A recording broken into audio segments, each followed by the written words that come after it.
Sanam koge johar tehen adigan peda hor node ko setera kan tabwa bio office te unku chet legit ko hej ekena unku gongke then khon ge katha bon hatawa gongke mase ape noa bio office pe hej ekan tabo do 64 number bio office ape chet legit pe hej ekan tabwa ado ale no hale hej ekena Doria Japak khon agia Doria Japak Fulbari khon le hej ekena jotor ge noa bio office khon ol itun asala ko idi hui ka ko ado ale hole hej ekena ale onte Doria Japar le idi legit te noa ol itun asala ale hej ekena ale do hale hej ekena atu tale do huyuk kan talya Kalo Simuri post huyuk kan talya Jambirai थाना huyuk kan talya Baliapal जिला दो huyuk kan talya Balesor adi adi sarhaw acha gongke ape ol itun asala do ha chet pe nyum halang kat tabo ado ol itun asala do noa le nyum halang ka Doria Japak khon le hej ekan darayte Doria ayo ol itun asala le nyutum ka tale adi adi sarhaw jauh armit gongke bon kulikina masa gongke abina uprum ketik lay nyong bin tabo alinya uprum do nyutum taling Sagor Hemrom anwa ol itun akhala hej ekna ona noa monote ape bhonji song koma udigan pe dikya ale ma latar le tayam latar menak le tayam tele anjom ka ten tele dele ekna ale le adi sarhaw acha noa ol chiki nah charaw pasnaw legit ape jaha pe uyhar ka mane ona oncol rin mane chete diye ke pe secet hoco ko taboa hoy ale ona adi sarhaw niya tayom ar mid didi tikining kulikina didi mase node nah pe bio office pe hej akan tabo do chet legit pe hej akan taboa ale le hej akana Kalo Simuri khonak le setter kana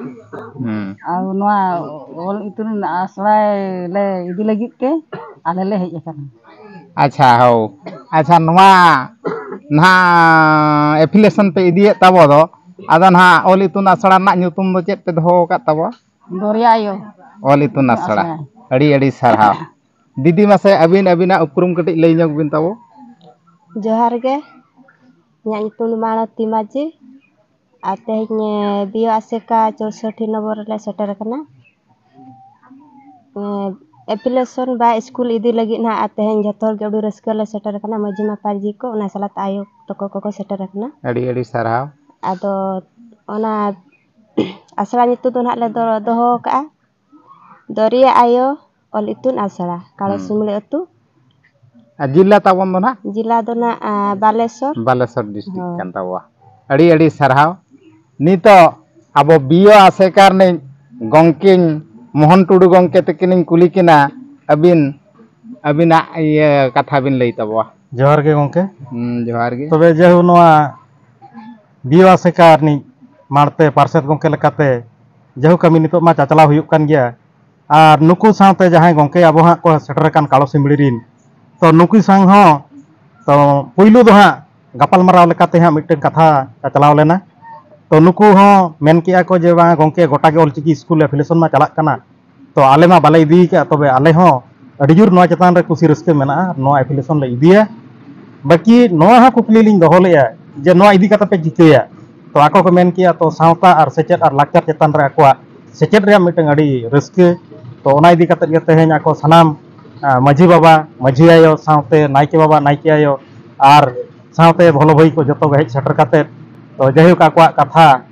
chetan te miteng idi kate ropol ka galoj kate miteng theukaina jete itun asala te le idia to jahuk ona ge tehing do adi kusi raske bujheuk kana